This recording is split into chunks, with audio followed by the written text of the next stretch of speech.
Excellent. And we are live. Today I'm here with Alison Coward from Bracket. Big fan of Alison. We met back at the Google Sprint conference when we used to do those things in person, and she just spoke at my conference this year. Really glad to be with you again, Alison. Yeah, likewise. Always a pleasure. Yeah. We were just chatting about this idea. Well, you have these three myths of collaboration, and I thought it'd be fun to unpack one of them today, especially because when you said it, it really resonated from me. Gosh, seen that a bunch, and it's not just in the collaborations. Well, not just in the facilitation or meeting space. I've seen it at all different levels of organizations, and your point was technology will not solve your communication problems.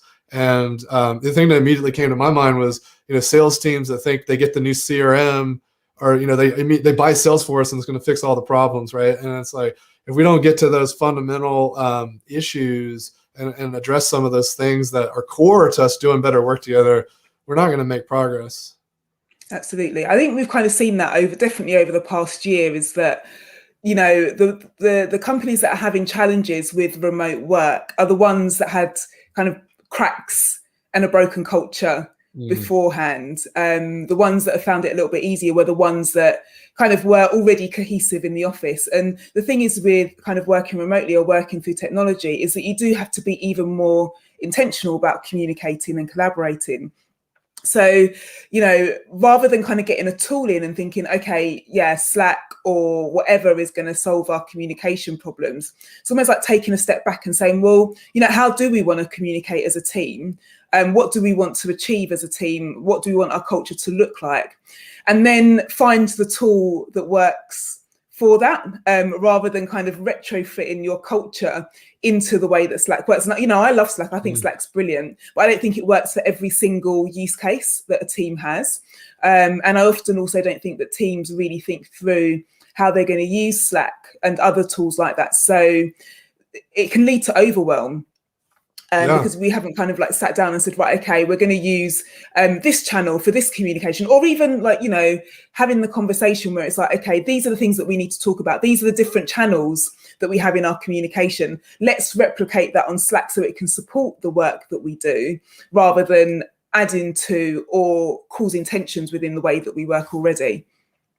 Yeah, and there's so many layers. I mean, to your point, there's the basics of even how to set up Slack, how to even open it and function in it. There's a mobile app I can install. Oh, there's notifications. How do these work? That there's this kind of basic technical understanding of how it functions that's required, right? Yeah. And some people just get hung up in that layer, just trying to navigate just how to set it up, how to get it working. Yeah. Well, it's a new technology and it's something to be understood. And then there's a layer on top of that, which is our process. Like, to your point, like, what channels are we going to use? And then, like, when is it appropriate to send this versus that? Where does this go? What's going to be automated? What's not? Then you've got this other layer on top, which is what we send through and how we show up, which to me, absolutely, that's the fundamentals of how we're collaborating. That's our organizational health. So if we send an unhealthy community or crew through this perfect system, it's still going to be broken. Absolutely. So I think the other thing as well is the like the boundaries. This is one of the things that people have the kind of the challenges with Slack and other tools. I'm not kind of picking on Slack. There's sort of other tools there as well. But we can get messages at all time, and then people kind of feel compelled that they need to respond, and then they're kind of they or if they don't respond, they wake up to like a barrage of messages in the morning. It's like, well, do we have a conversation about when and how to use that? Like, I had a conversation the other day. I'm working on a project with a great company, and they contacted me through WhatsApp with dates. And like the way that I use WhatsApp is I read a message, and if I'm in the middle of something, I don't reply, and then I forget about it. So I just said, got back to them and said, look, absolutely great to confirm, but WhatsApp isn't the best way for me to receive information about dates because I'm going to forget about it. Please email it to me. And it's a simple conversation like that, right? It's like, right, what's the best way to receive different types of information? I think that's really important. And, it's something I see that more mature professionals tend to be more comfortable with, or will lean into that more. Whereas I see junior folks struggle with that a bit, right? Like they've got these different channels coming in, and if something that gets missed, it just gets missed. And I think that's an important thing to coach on and set norms around, where, if something's coming through a channel that is ephemeral for you, or we've decided as an organization that's ephemeral, push back, let them remind them that that's more appropriate for email. But if we don't inform people that that's even acceptable to push back on, or even acknowledge it, because that people might not notice if it's into just broad, like to use your word, the barrage of stuff coming at you. If you don't know to pick out those things, go, oh wait, send this over here. Yeah, I think it is definitely that. It's the difference between push and pull. And the pull is where we get, actually, is it the push? The pull is where we are kind of forced to retrofit ourselves into kind of an existing way of working. Whereas like what the healthy way to do it would be, everyone in the team, and this is like you say, people need permission to do this, because I don't think often people are aware that it's possible that they can do this, or they don't feel that within their culture they have the space to do it. Sit down and have a kind of reflection on yourself, on how do you receive information best? How do you communicate best? When are you most productive? When are you most creative? When is the best time to contact you? And it's not to say that that is going to be kind of met by all your colleagues all the time, but a simple conversation about that. It's like, this person that I've mentioned, you can send me messages through WhatsApp, but I've told you that if you do send me a message through WhatsApp, then it may be that I don't respond to it because I just forget about it. So that information is out there now. Can we think about another way to communicate more effectively? So it's about having those conversations, and that's kind of that's away from technology. Technology may come into it, as in, I do like to communicate through WhatsApp, or I prefer this kind of information via email, or, get in contact with me on LinkedIn. But having that knowledge about your own preferences and how you do your best work and how you thrive and what you respond to is the start of a conversation about how your whole team can work more effectively.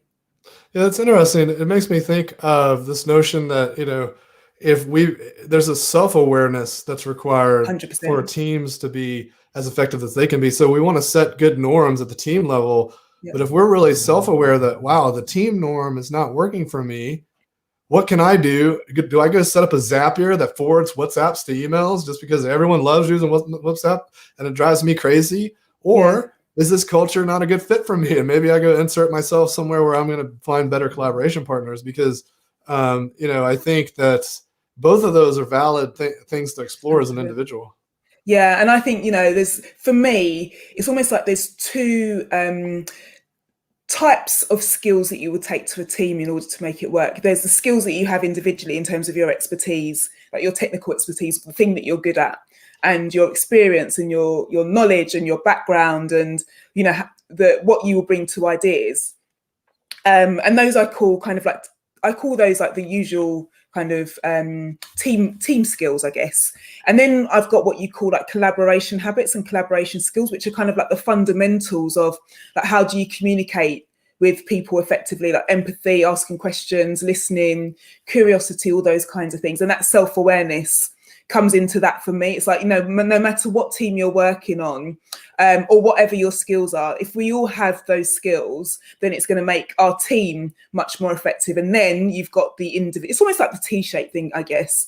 But then you've got those individual skills that you bring, which kind of contribute to the content of the project as well. Yeah, it's interesting because the tools play such an important role. I'll give you a story, and it'd be fun to maybe unpack this with you. So, I've had colleagues that just don't use Google Docs and love to send me like an attachment.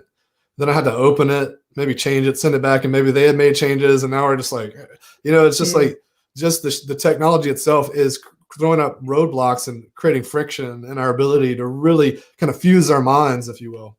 And then I've got colleagues that are hip to Google Docs, and they just start there, and it's like I created this thing.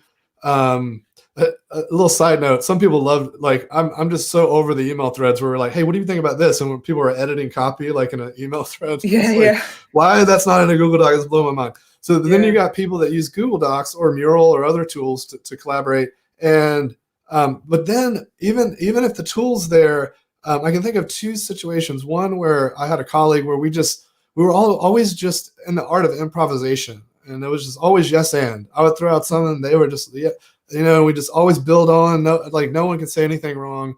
I had another colleague where, and we were aligned conceptually, but I think we're on a different level as far as how or different perspective of how we were seeing stuff. And part of it was because I had gone in a certain direction, and they were like kind of looking in a different direction, but the underlying content we were aligned on, so it seemed like it fit. But when we went to collaborate, they were constantly asking me, well, why would we do it that way? And I was having to stop and explain it. And so there is this notion of like alignment and mutual respect, and allowing, just giving someone the benefit of the doubt. Like, I trust that whatever they're saying is awesome, even if I don't understand it. Yeah. That can allow collaboration to go at warp speed. And certainly the tool needs to support that, because if we don't have tools that can move that fast, then that's going to be a hindrance. But just because we have the fast moving tools doesn't mean we've got in sync. So I was curious if you've seen some things that work really well to help teams like find that kind of inertia together, or get in that kind of like simple machine that's kind of like going. Yeah, so I mean, two things come up for me as you're kind of describing that situation. One is like the conversation, like agreeing on, like you say, agreeing on the conceptual level and the content, but then sort of an additional conversation about how you're going to work together to get to that end goal, and almost kind of stepping back and saying, well, in order to get to that end goal together in creating this content, we're going to need to be collaborative. We're going to need to be using creativity. We're going to need to kind of throw things out and kind of synthesize things. And then as you start those kinds of conversations, it becomes clear what kind of tools you might need to use for that. So, I'm just thinking, when you spoke about Word, for example, I'm just thinking about a document that came back from a legal department of a company that I'm just about to work with. And, in the legal world, they still use Word and track changes. And I can kind of see why that's, even though it might not be the best technology, I can kind of see why they might use that, because it works for that specific purpose. So I guess understanding the why behind, you might use a particular tool. And then also, for people that aren't ready to change, like I'm just sort of, going from their point of view, well, what's in it for them in terms of changing the tool that they're really familiar with and feel super, super comfortable with? Like, why is it going to benefit them to use a different tool? How is it going to help them save time, or, do better work, or come up with a better solution?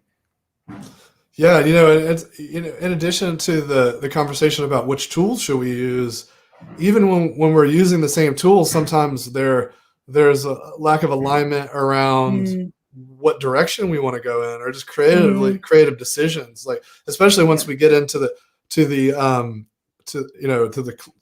decisive stuff where we have to close off, and like we're converge. We're converging on some stuff here. Yeah. I mean, that's super tricky, isn't it? I think for me, when I speak to teams about that, actually, that's sort of almost like a bit of a light bulb that goes off for a lot of teams when I talk about the divergent and convergent thinking diamond, and how both of those types of thinking are really valuable to the creative process. But sometimes, because of who we are, we naturally gravitate to either one of those ends. Like, sometimes we are the person that likes to kind of, happy with things being messy and like all up in the air and it being non-linear. And other people are like, action, like, I just want to make a decision. We need to move on to the next stage.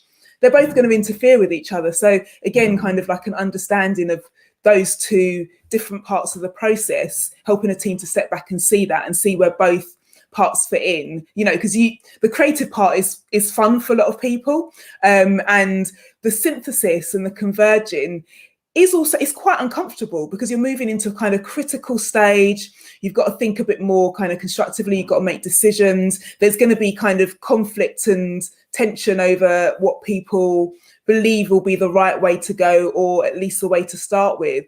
And it's actually quite an uncomfortable place to be in, whether you enjoy that side of things or not. The kind of the divergent is like the yes and, you're building on each other's ideas. There's no kind of friction, because you're just building and kind of, anything is possible. It's opening out. So it's kind of quite free. Whereas the next stage is kind of something that can cause a little bit of kind of, I wouldn't say anxiety, but just an uncomfortable feeling in people. And so I think even the recognition that that is normal can help with that. Yeah, I agree. And I've also noticed patterns where, ego or, lack of trust, lack of psychological safety can make that even more difficult. And in situations where there's tons of trust, mutual respect, tons of trust, tons of safety, I've even seen the convergent take on a yes and quality. Right. Should we do this? Okay. Yeah, let's do it. Like, how about let's pick this one? Yeah, let's go for it. It's just like, right. And there's something beautiful if you can get that. To me, that is like true collaboration. And then the conflict arises when it needs to, because we've hit an impasse that needs some more dissecting. Not where egos are just like constantly throwing stuff up and checking people just because like they want, like they feel like they need to put their stamp on something. And to me, that's where it's those little things that or when I'm finding hold teams back so much more than, they blame the tools or they blame virtual, and they're like, oh, we're going to do our executive retreat in person this year because, virtual is just the worst. And it's like, well, what's the real problem here? Yeah. I think for me, I loved what you said around that, the idea of this conflict or the kind of sticky feeling that comes towards convergent. Like for me, when I've been part of a really amazing collaboration, I come away feeling energized because there's been that amazing kind of sparring, that kind of I wrote about it before, and it's like there's a kind of like a fire in your belly where you're just like, you're fighting for something, but you're fighting for something in a really productive way with people, and you're bouncing ideas off of each other. And I think it's almost like the other side of that coin is the uncomfortable conflict. And it's almost like the difference between anxiety and excitement. It's kind of like the same feeling, but it's how you frame it. And that kind of fire in your belly, resonant, sparring, like feeling that you've kind of gone for a run type energy that you get out of that real creative conflict is what we really need in good collaborations. I love the sparring analogy, because if we actually take that out and look at it a little more broadly, there's a difference between someone who's training in martial arts, sparring versus actually fighting someone. Yeah. Right. Because when you're sparring, you both have this growth mindset. You're both interested in what you can learn and how you can move through the situation together. There's a mutual respect. No one wants to hurt the other person.